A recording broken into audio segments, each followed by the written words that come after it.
We're going to need the mic. Here it is. Right here. Scott. Yeah, but this one works. Okay. Good afternoon. I'm Scott Lee. I'm alcoholic. And wow, what an honor to be here. What an absolute honor to be here at my own state convention. It's a big deal for me. Lois Wilson said in a moment of silence that she invited God to the meeting. And I love that. And so in a moment, I'm going to ask you to do that. Just in case somebody doesn't have a God, or you got here like I did, afraid there might be one, let me recommend that you borrow mine. I recommend him very highly. He's got a great sense of humor. You can address him as a God of God's limited understanding and get you off on the right foot. And then we will slowly, I say again, slowly whisper the serenity prayer. Let's take a moment and invite God to the meeting.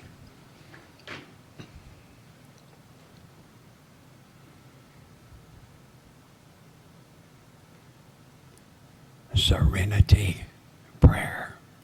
God, grant me the serenity to accept the things I cannot change, courage to change the things I can, and wisdom to know the difference. God bless you. I started whispering the prayer a number of years ago. I was in one of the gated communities, that's a jail, and they open with the serenity prayer and close the Lord's Prayer, and they're all suffering from testosterone poisoning, and it sounded like an invitation to a fight. God, granted, I thought, man, I can't listen to them do that to the Lord's Prayer. I just can't. I asked them to whisper it. And what I found is, for me, that changes it from a ritual back into a prayer if I slow down and whisper it. Bill and I were asked to do a workshop. Thank you, John, for inviting us to do that. And John asked us to come together and put together a topic, and we did. And we agreed on it, and we told John what it was. And none of us can remember. You're not supposed to tell him that. And, well, that's that rigorous honesty thing you've been hearing so much about. It's an acquired taste. And so I'd like to turn it over to my good friend Bill, who's going to start, and then I'll figure out what the topic is while he's talking. Bill, alcoholic. So we're your challenged workshop leaders here tonight. And I'd like to apologize for Barkley. It's a bit painful, but you get used to it after a while. You get used to it, you know. So what we would like to talk about is spiritual condition, about getting one of those and how that happens. So there you go. There you go. So I have some experience with this. When I got to Alcoholics Anonymous, I didn't believe in God. And essentially what an atheist is someone who creates a God and then doesn't believe in it. If you stop and think about that, you'll realize the truth of that. And sponsors say things when you express that to them, and because you want to argue about it, they say things like, I don't believe in the God you don't believe in either, which is confusing because I want to argue about it, and he was not about to argue about it. So began the journey. So began the journey of trying to, if you stick around here long enough, you're going to have to deal with this. My experience with that is that most human beings are in the concept business. We want a concept of God. We talk about that. Choose your own concept. So we go about the business of looking for a concept. And boy, there's a bunch of them. There's a lot of concepts out there. There's a lot of books. There's a lot of speakers. There's a lot of spiritual teachers. There's just a lot of stuff going on about this concept of God. Most of us are aware of the fact that there's a bunch of different religions. About 400 or 500 of them is the last count, something. There's just all kinds of approaches to it. And so you go about this journey. I went about the journey of trying to find something. Now, in hindsight, looking back on that, here's what I think happened. I was lucky that I got a sponsor that started working the steps with me right away. He said, read the doctor's opinion, be at my house Thursday at 5 o'clock, and we'll discuss it. And I began the process of showing up at this man's house, and he didn't trust me that I'd read it, and he had me sit there and read it to him out loud, right? Because I figured he couldn't read, so he needed my help. And I start reading that, and he asked me some questions, and we got to the second step, and I said, well, there is no God. And he goes, okay, let's move on. And we got to the third step, and I asked him later, how come you didn't get on your knees with me and say the prayer? And he said, I was afraid you'd come over the table at me, so I just thought we'd skip that one and get you into the inventory, you know? And this has been a very circuitous route of going back through this process with a different attitude each time. And I did an inventory, and I did a fifth step. And what happened when I did that fifth step, I was 6 months sober. And I was 37 years, almost 38 years old. I think I was 38 by that time.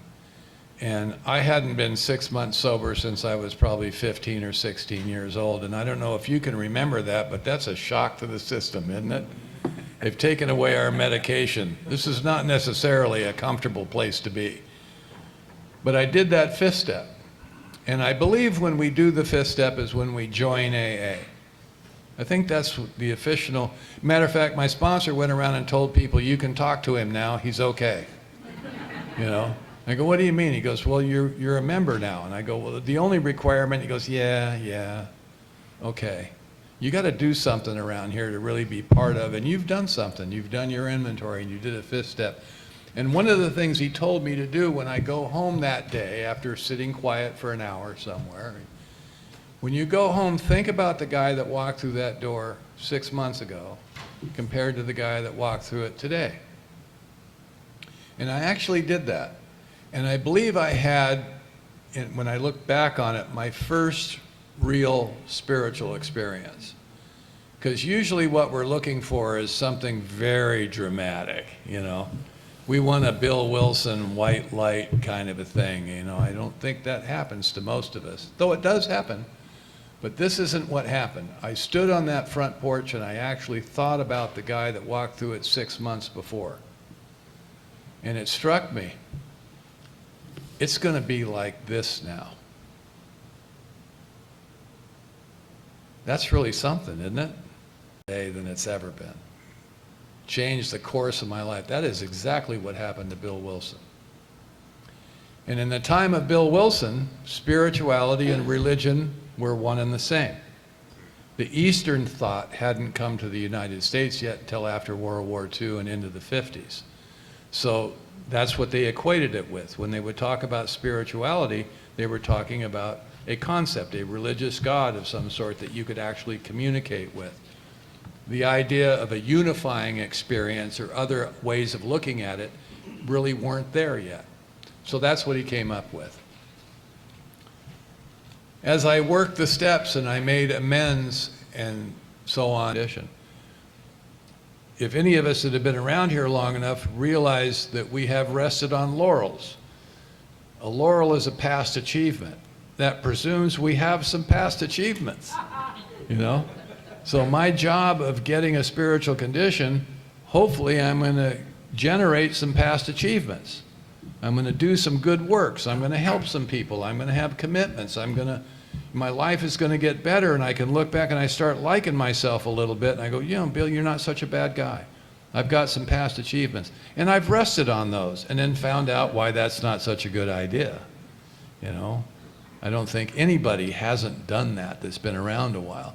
Just, well, I'm backing off now. One time I used to say, you know, I can't go to the recovery houses anymore. I'm too busy. You have to come and get it. I think that's laurel resting, right? Now, I would actually say that out loud in meetings because I'm on level 2 sobriety now, right? I've worked through that lower stuff, and I'm up here now, and you got to come and get it. You know what happens when you say that stuff out loud in AA meetings? A guy walks across the room and he says, I'm in a recovery place and I don't have a car. Can you come there and read the book with me? That actually happened to me, and I stood there and I went, oh, geez. Not about him, about me. Who says stuff like that? I do, you know. I say stuff like that. That's honing the spiritual condition, you know. That's humility in action happening to me. So I believe the process of the steps will bring about this spiritual condition, and then I go about the process of maintaining that, of trying to maintain some kind of a spiritual condition. What's that look like on our spiritual path? I believe the path of Alcoholics Anonymous is to literally, not figuratively, literally get out of self. Not just talk about it, literally get out of it. And I don't know anything that will motivate that or cause that to happen any more than sponsoring people. I've done a lot of stuff in AA, so has Scott, so has a lot of people here that I know well. We've done a lot of things, we've got some laurels, right? But nothing has impacted me more than that. Nothing. I've had the wonderful opportunity of saying to a guy that doesn't believe in God, I don't believe in the God you don't believe in either. It's a wonderful thing to say. And look at the confusion in their face. What are they going to argue about now? Look at that, And so I think that that's what's going on here, this spiritual condition we're talking about. We work the steps, we go through all of this stuff. When we say working the steps, it's more than just reading the book and writing stuff on paper. It's living it. And there's no way you can live it more than when you're trying to convey this information and go through the steps with someone else. And that's changed me more than anything else. So over the years, this concept of God, you hear people say, I have a personal relationship with a power greater than myself. I didn't understand that when they would say that. I didn't know what they meant by that. And what I believed is I don't have that. They've got something I don't have. So I would go to people, primarily men, but not always, and ask them, what do you mean by that? What's that feel like? What's that like?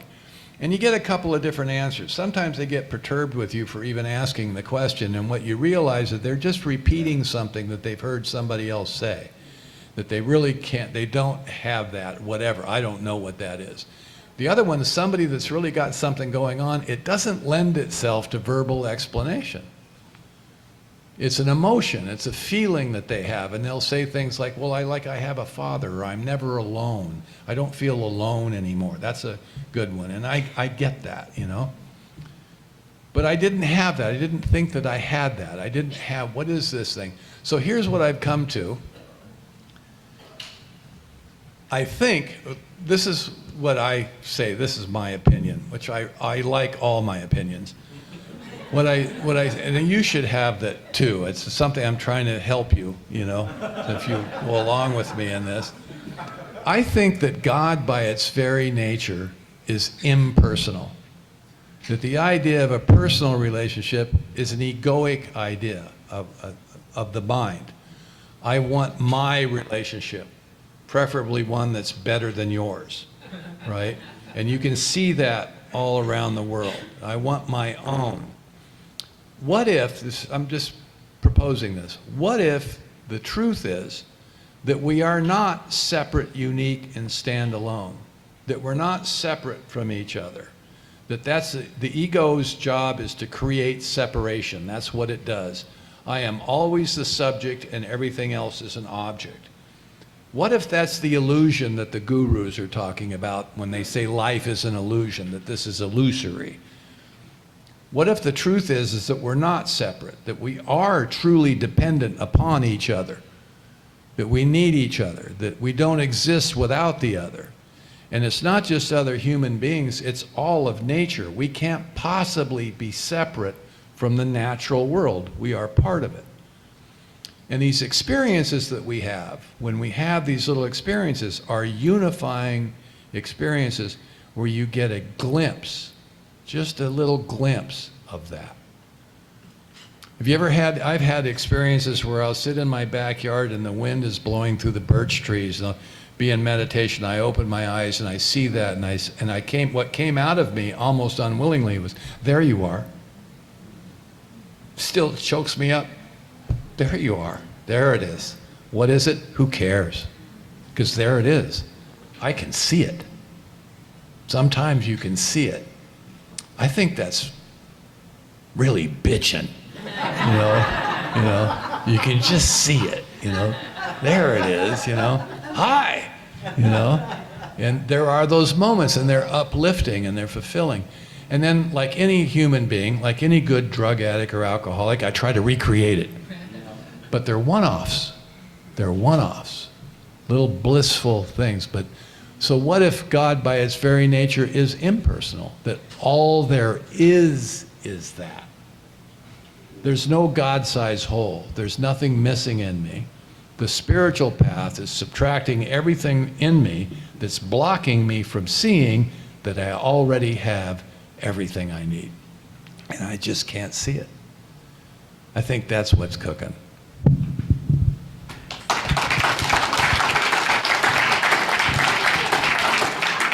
I'm Scott Lee, I'm alcoholic. And I made a mistake, I should have gone first. I'm going to be kind of mundane here, but I agree with what he said, at least the parts that I understood. And really, so many things I want to talk about here, some things that have just meant the world to me. Page 46 says it was impossible for any of us to fully define or comprehend that power which is God. I had to get out of the business of understanding God.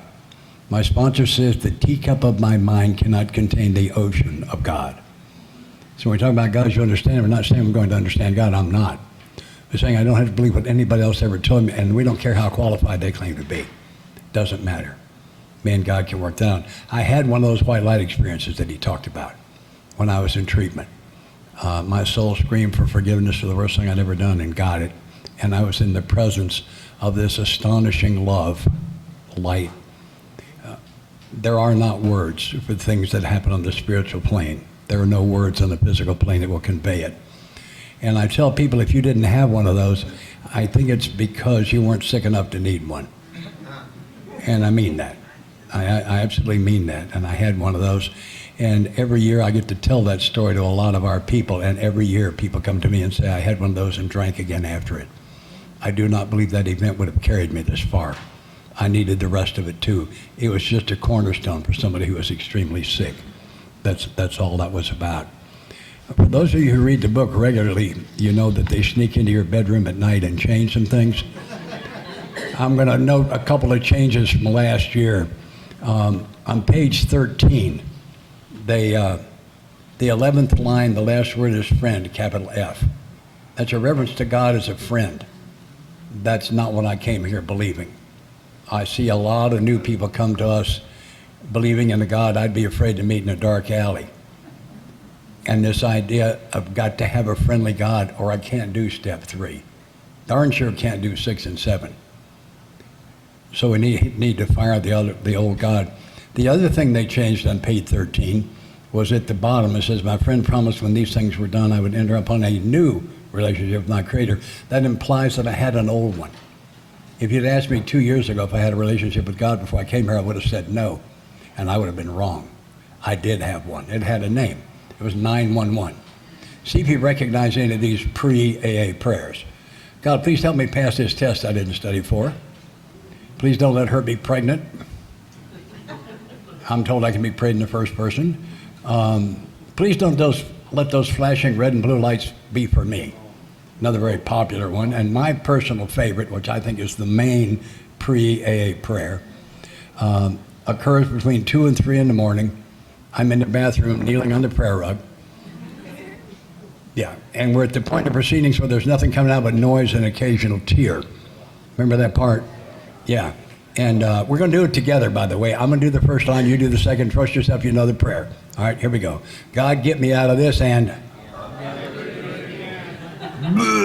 which is alcoholic for amen, as I'm sure you know. If you're new and not sure you need to be here, we have a one-question test. Did you know the prayer? The earthlings don't know the prayer. I mean, that's just the reality. So it said I couldn't understand God, but page 28 says, if what we have learned and felt and seen means anything at all, it means that all of us, whatever our race, creed, or color, are the children of the living Creator, with whom we may form a relationship upon simple and understandable terms, as soon as we're willing and honest enough to try. I cannot understand God. I can understand the relationship, and this is how I understand it today. I have invited God in to run my life. He has accepted. That's how I understand it today. I re-up that every morning. I like to open my day with prayer. I open by thanking him for some things. It seems to open the channel. And then I invite him in as CEO, as manager, as boss. I use all of those terms. And I know that I did not surrender. This morning I did not surrender. I volunteered. It has a similar result, but it comes from a very different place. And it comes from the God of my experience. My experience is that God's will is not a good deal. It's the best deal there is. And when I invite him in as manager, as CEO, I'm asking for the best possible package, and includes the things that I don't like, and there are probably going to be some that I don't like.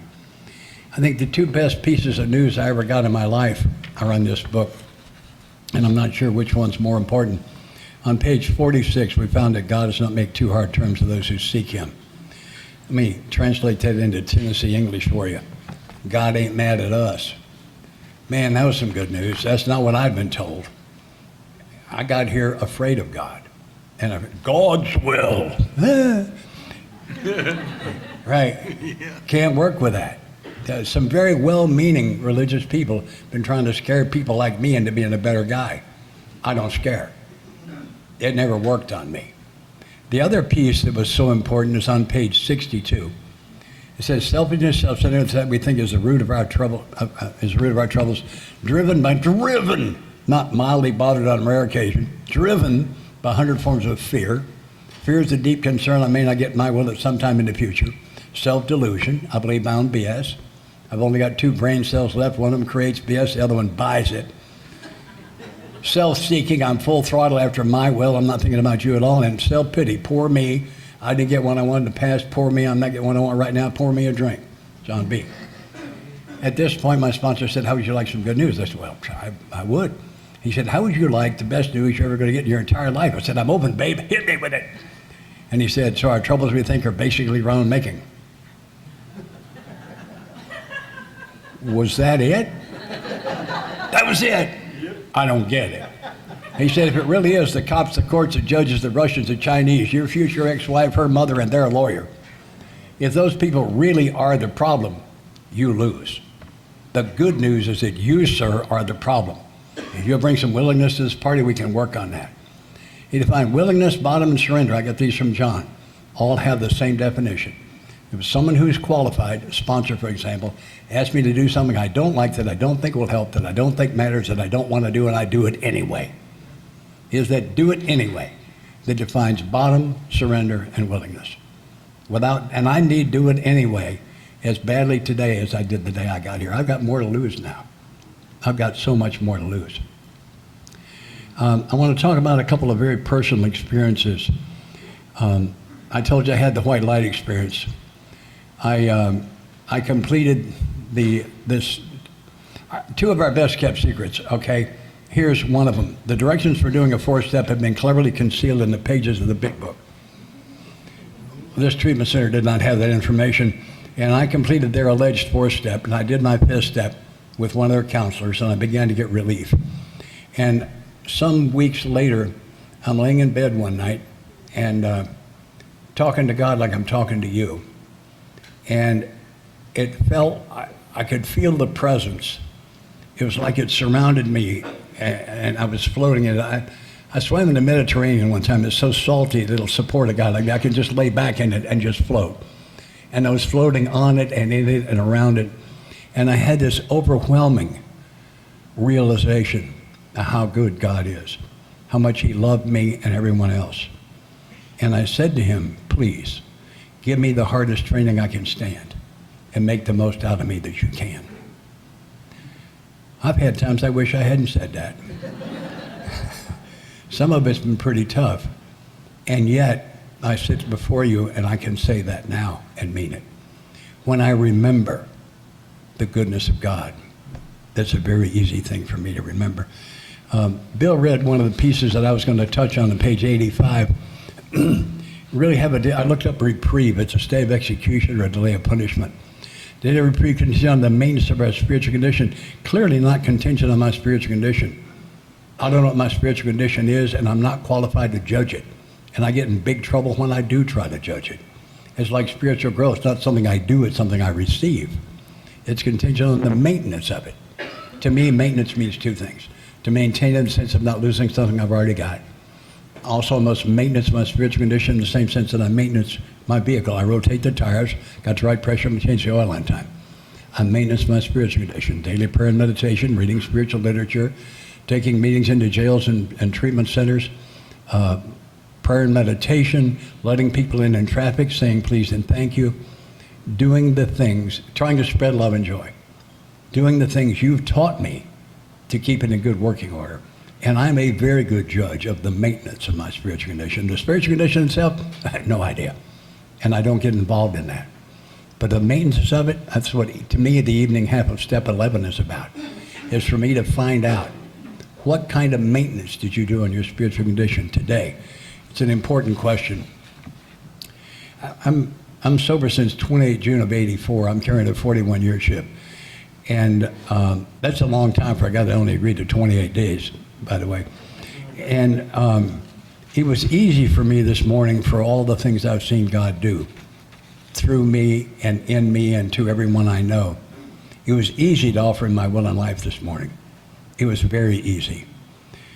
I found something that's not quite as easy.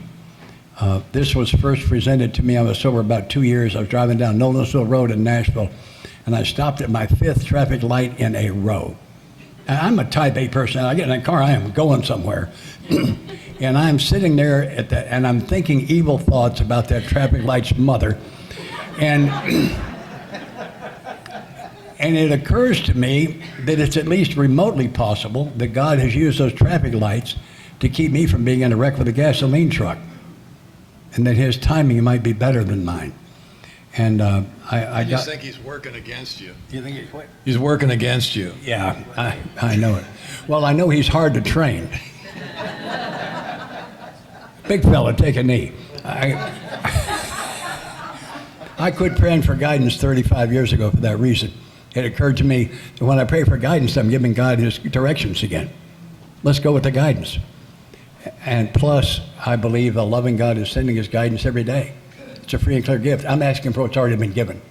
What I pray is that I would be open to his guidance today. All the blocks in the channel between me and God are at my end. His end's open. Okay, his end's clear. My end is where the problem is. So my home group is the Page 112 group in Old Hickory, Tennessee. We meet Monday and Wednesday at 6. So I'm 82 years old. I've got a young girlfriend. She's 78. And that's not funny. And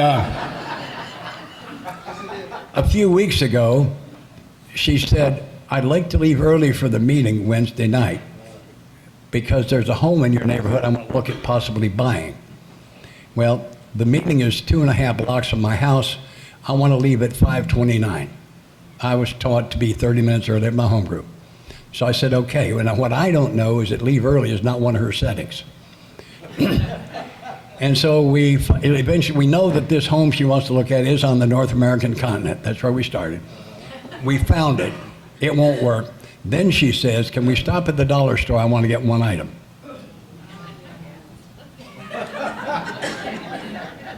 I'm being presented with what a friend of mine calls a 24-karat gold opportunity to keep my mouth shut. I'm going to have a real good chance at that, but I'm going to need some help. And what occurred to me when she said that was that part of my morning prayer is I might be the man she deserves, that I might treasure her and cherish her, be an open channel for God into her life and her an open channel for God into my life. And that came to me when she said, can we stop at the dollar store? I want to get one item. What would a man who treasured a woman say to that? And the answer was, of course. We pull in the dollar store. It's all in my neighborhood. Pull in the dollar store. She goes inside. She's gone a long time. I am in prayer. I am, watch this is important. I'm praying hard. You know, I always got a big kick out of praying hard. I always wonder what that means. Somebody can help me with that later. But anyway, I'm checked in. And I don't know what that item was that she bought. I can tell you it came out in 2 bags. I know that about it, and because I witnessed it. And as she got into the car, she said, "I'm sorry it took so long. There was a homeless guy in line in front of me, and he had selected more items than he had money for, and I bought some of his items for him." And I said, "That's one of the reasons you're sitting next to me. I admire your heart." We pull up to the church. It's still not meeting time. We're still before the meeting. 25, 30 is a big crowd for our meeting on Wednesday night. I know them all on sight. There's a guy I don't recognize walking up the church steps as we pull up. I open her door, get my book out of the back seat. As we walk in, he's walking out. I stop and introduce myself to him. He's a newcomer. And he couldn't get all the way into the meeting. He couldn't do it. And I took him into the meeting. I introduced him around. There's a very good chance I gave him a sponsor. I like to do that. I'm not sure I did, but there's a fairly good chance that I did. I'm not taking credit for this. This is the point I'm trying to get to. God's timing is absolutely perfect. That was, what, a 15-second window? 30 seconds at the most for me to be there to keep that guy from walking away from that meeting. God's timing is perfect. I offered him my will and my life. I offered him my day. What's difficult for me is offering my moments. We use this phrase, we say, "I'm having a good day," or "I'm having a bad day." Let me give you a definition. Good day, my will's being done. Bad day, my will is not being done. That's what that means. I can bring that down to the moment. In this moment, is my will being done or not? And if it's not, I believe those moments when my will is not being done are designed to remind me to check back in. Don Pritz was one of my great teachers. And he said when something like that happened, he'd look up and smile and say, "As you wish." I'm trying to learn to do that. I've had very, very limited success on it. And I've been working on that for several years. To give him the moments, to stay in contact moment by moment, but especially when my will is not being done. I frequently stop to thank him when I catch a big smallmouth or something goes like I want it to. I'll stop and thank him. But to stop and thank him when it's not going the way I want it to, because maybe there's a newcomer later in the day that my timing is going to need to be perfect for. I think that's part of what this whole thing is about. I pray for faith every day. One of the spiritual books I read says pray for faith. I do that. And I think faith is the lubricant of life. If I think I lack anything, what I actually lack is faith.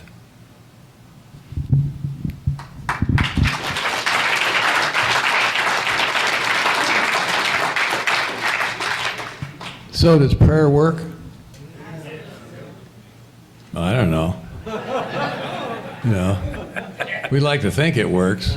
That's why we pray, right? So when I was 30 years sober, I started getting really sick with liver disease. 8 years ago, this coming February, I had a liver transplant. And prior to that, I was on interferon a couple of times, which is really awful, trying to get rid of the hep C. And it worked, and then my liver failed. Well, I'm getting ready to go to Hawaii to lead a spiritual retreat. And I'm a mess. I'm on interferon, and rage is coming up. I'm just really miserable. Life is not going well. I don't feel good. And my friend Christophe, who's French, so he's an asshole. Well, it's just, you know, it's a little racist, but it's pretty accurate, you know. And he's one of my dearest friends, and he comes over and he hands me the book, The Power of Now. He says, "Read this." And I said, "I've read stuff like that." He goes, "Damn it, Bill, just read it. Would you just read it?" Because he's watching me circle the drain, right? And so on the airplane going to Hawaii to help these poor miserable bastards over there, I read this book, and in the book, Tolle describes something in the preface, and he describes being this geeky little nerd guy before we know him like he is today, And he's in his hotel room, and he's suffering from panic attacks and anxiety attacks in this apartment in Vancouver, British Columbia. In the middle of the night, he wakes up with a panic attack, and he walks out into his living room, and he raises his hands up to the ceiling, and he says, "I can't live with myself any longer." And the very next thought is, well, if I can't live with myself, there must be two of me. I wonder which one is real. And that was his moment of enlightenment. That was the beginning of him talking to people, and then they wrote a book, and then Oprah, and now we know who this man is. And I'm on the airplane, and I read that, and I went, oh my God, that's me. I think that's us. I think that's us. And I read the rest of that book voraciously. And over the years, I've read that book several times. I'm reading it with a guy right now.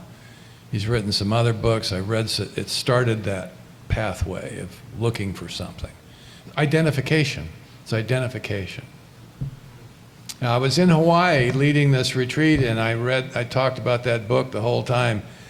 It couldn't have been that bad. They invited me back some years later, so I don't know if anybody else got anything out of it, but I was having a moment, you know. And during two of the sessions, I walked up on this hillside, and I sat on this little bench. It's a religious camp, and there was a shrine to the Virgin Mary, a homemade little shrine in the side of this hill. And there was a rickety old bench there, and I sat there, and the way I describe it, because I'd been meditating, I'd been doing some stuff. I was sober a while, you know, and I was 20 years, so I was 20 years sober. It was 30 years sober is when I had the transplant, so this was at 20 years. And so I started meditating with intent, and what I mean by that is I need help. I need help. And you can't help me. You can be kind to me, you can be loving to me, you can be sensitive to me, but I need something else. And by that time, at 20 years sober, I knew that. And I'd been trying to do stuff, but the connection wasn't there. You know, that's the way I describe it. I don't know that I thought that then. So anyway, I'm meditating and I'm breathing and I'm just watching my breath. And as the mind wanders away from the breath, because the ego doesn't like being in the present moment, there's nothing for it to do. It needs to be in the future or in the past where it can work on stuff. That's what it does. It's not the enemy. It's not trying to hurt me. God knows it needs me for transportation, you know? But it just does what it does. And in this meditation, you can watch that operate. You can watch it. And when it wanders away, you recognize that and you bring it back. Who's recognizing it? There's a watcher within us. There's another consciousness that can watch this one operate. That's a game-changing experience. Because evidently, I don't have to go where it wants to take me if I can see it and not battle against it. But at this moment, I'm just having an experience, and I'm sitting there, and I open my eyes, and the wind blew across the trees in this beautiful valley in Hawaii, and I couldn't feel the wind on my body. I could just see it going through the trees like a hand raking through grass. And I said, there you are. I don't know that I said that then. The way I've described it early on is I just got it. What? I don't know. Do you? I don't know. But I got it. It was an aha moment. Oh, that's what it's like. That's what I pray to. That, whatever that is, that's what I pray to. I don't know what I'm praying to. I don't worry about that. Years have gone by now, another 20 years. And what happens now is I pray out loud. I pray out loud because it's more dramatic, right? It seems better, you know, rather than the silent mumbling, you know. It's like, and I'm, if nothing, I'm flashy, you know. So I pray out loud and I cry out for whatever it is I'm praying for. So what do I pray for? What is it I'm looking for? The first time I did it with real intensity, there was a guy coming over to talk to me, a guy that I was working with, and I'd known this guy for a long time. Very angry guy, a guy from South Central, grew up real rough. And some incidents happened, and I'm trying to work with him, taking him through the steps, and he's sober a while. He's not a newcomer. And we have a relationship, but dealing with him is very difficult. It's really difficult. He's like aggressive, you know, and he's angry. And I knew he was coming over. And what I found myself doing, I prayed out loud and I said, please help me help this man. I don't know what to do. I don't know what to say. Please help me help him. So he goes out into my ashram in the backyard, which is where we smoke and talk about God. So it's an ashram, you know. And this is a holy place, you know. A lot of holy stuff happens there. A lot of obscenities and stuff, you know, because it's, you know, it's kind of me. And so I'm sitting out there with him, and we had a conversation. And the tenor of the conversation changed.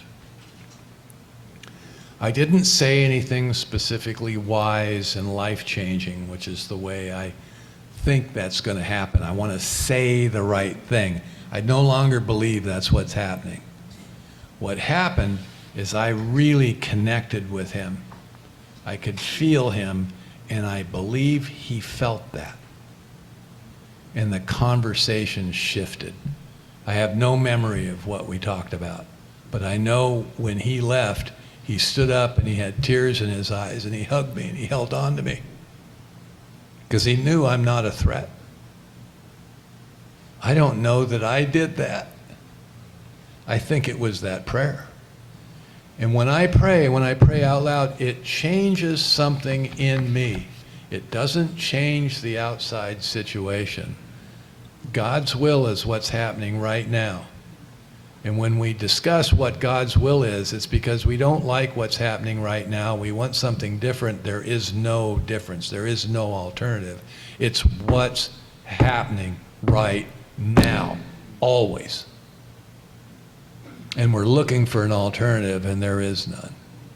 But when I pray out loud, it changes something in me, so my perception of what's happening right now changes. And that changes everything, because I react to it differently. In my consciousness, I want to say the right thing to this guy. It isn't telling me, connect with him. Connect with him. Feel him. Understand him. When I said that prayer, that's what happened. But only knowing that is looking back at what occurred that day. So I started praying out loud a lot. You know, it's like, I think there's some power in that. There's something that changes something inside of me. Once again, back to sponsoring people, back to actively trying to help. That interaction, when you enter my life, it disrupts everything. Are you inconvenient? All the time, you know? And I think I need to be inconvenienced, right? And what's happened over the years, I just don't mind being inconvenienced anymore. I've gotten used to it. It's kind of the rhythm of my life. I don't see it as inconvenience anymore. Early on it was, but not anymore. I recently did an inventory, and I did an inventory of aspects of my nature that I don't care for, ways that I think I should be different. It was really eye-opening. One of the things you realize if you do something like that is how little power you have over yourself, much less anybody else. You know, what are the odds that I'm going to be different? What are the odds I'm going to be some shrinking violet sitting over in the corner while everyone else dances? You know? No, I'm closer to Barkley than I am to that. You know, it's like, and Barkley's the benchmark for over the top, you know?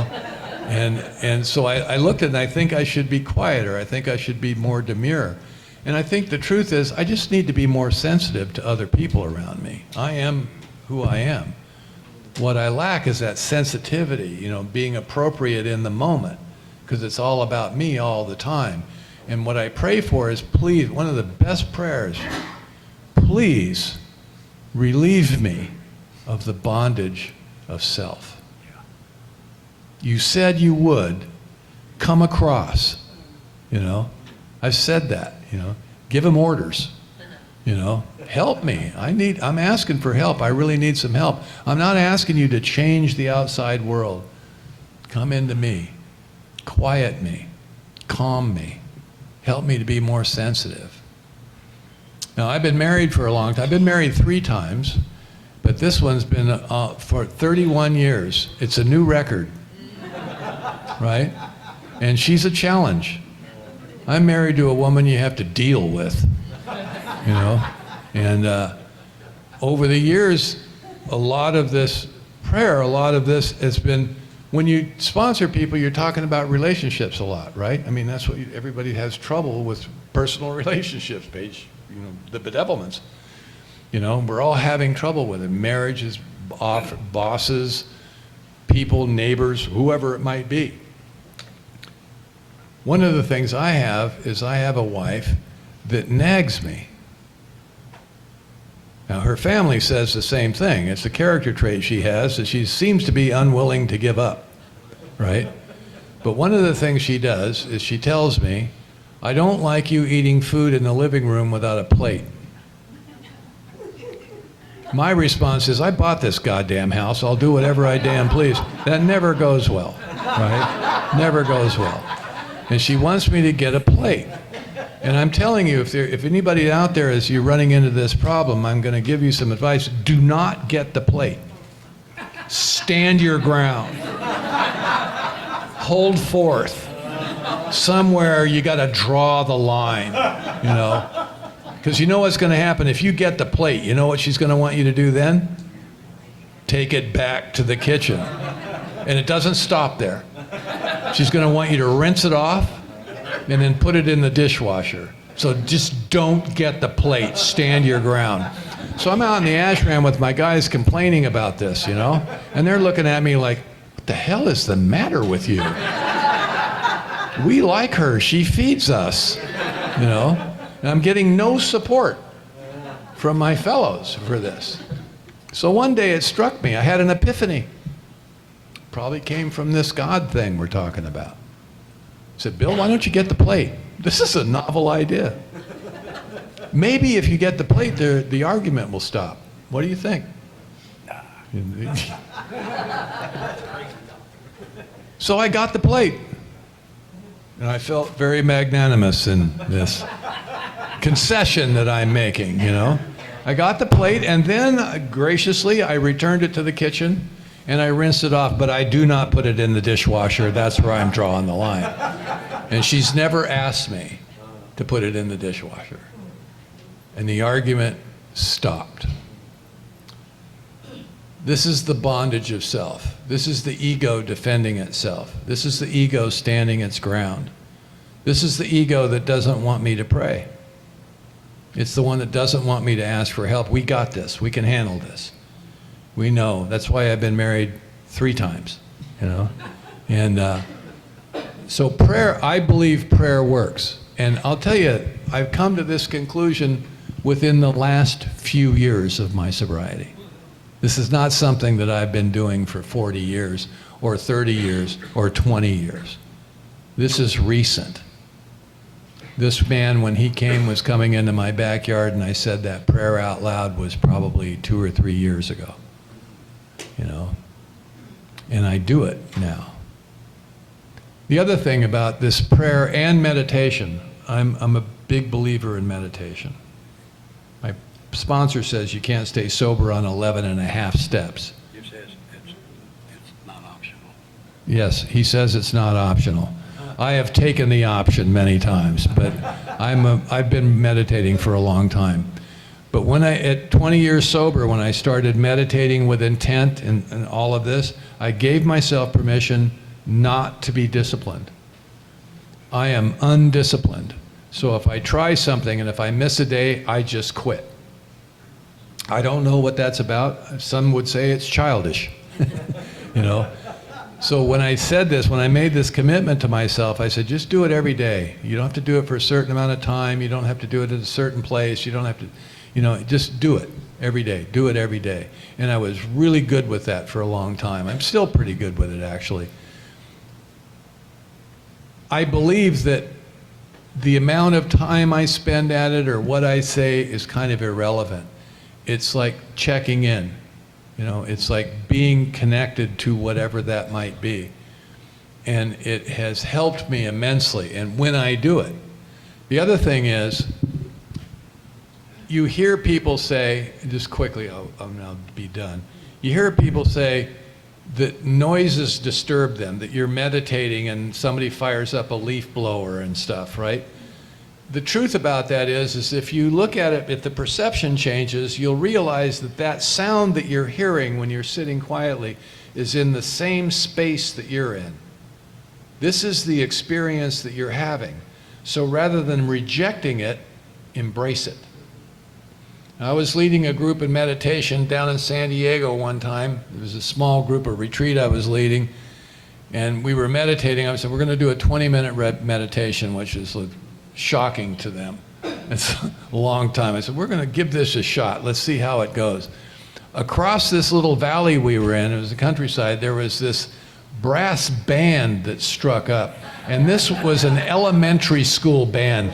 They were awful. It wasn't even good. You couldn't even go along with it. And they would stop and then start, and the trumpet player didn't know what the hell he was doing. And people started giggling. And I thought, am I going to stop? And we just let her go. We just let her go. And I asked them afterwards, how many of you were disturbed by the brass band? And virtually everybody raised their hand. I said, did you stop and think that it was in the same space we were in? This was the experience we were having. If you tried to reject it, it was awful. If you embraced it, it was just what's happening. So in my meditations in my backyard, somebody fires up a leaf blower, or I'm a car guy, right? So a car goes down the road and I go, is that mufflers, or is it a big cam? Is it a V8? Is it let's get together with it, see what it is. Oh, that's that bullshit thing down the street, and it's in my space. The other thing about prayer and meditation is if the phone rings, answer it. If they weren't supposed to be in your life, they wouldn't have called. I'm not running the show. If it says spam risk, let it go, right? But, I'm not making the decisions here. This is not an interruption. It's what's happening right now. My wife will come out and ask me a question, and while I'm ohming out to Tibetan bells, and that's what's happening right now. So it's I try to make it part of my life, right? And spiritual condition is a matter of perception. And over the years, my perception about this has changed to what a spiritual condition is. Does anybody have any questions? No questions? No critiques? Scott, alcoholic.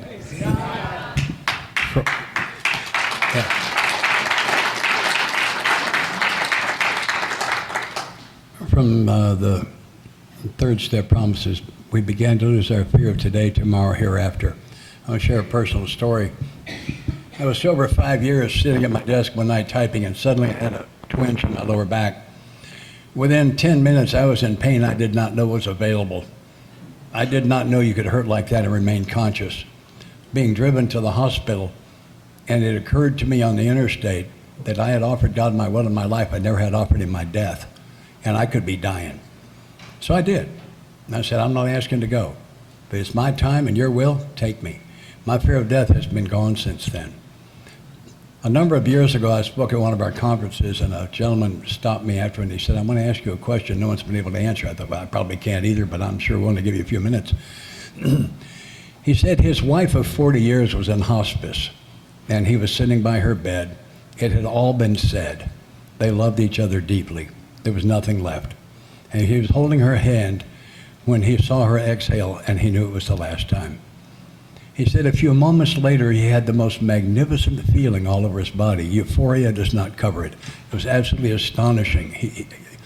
I wish you could have seen his face when he talked about it. And he said it lasted for a minute or two, and then it faded away rather quickly. He said, what do you think that was? And I said, I think it was her spirit giving your spirit one more full hug before she left for heaven. And he and I both burst into tears, and he said, yeah, that's got to have been it. That's got to have been it. Within the last few weeks, I have promised my closest friends and my closest family members that when my time comes, if it's allowed, I will come give each of you one more full hug, my spirit to yours, if it's allowed. And I think it's going to be allowed. That's all I have.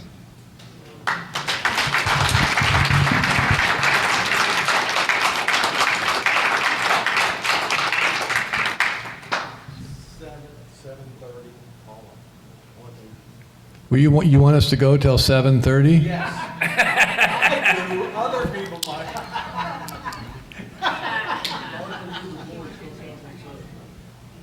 I think we're done. Yeah, okay. Thank you all very much.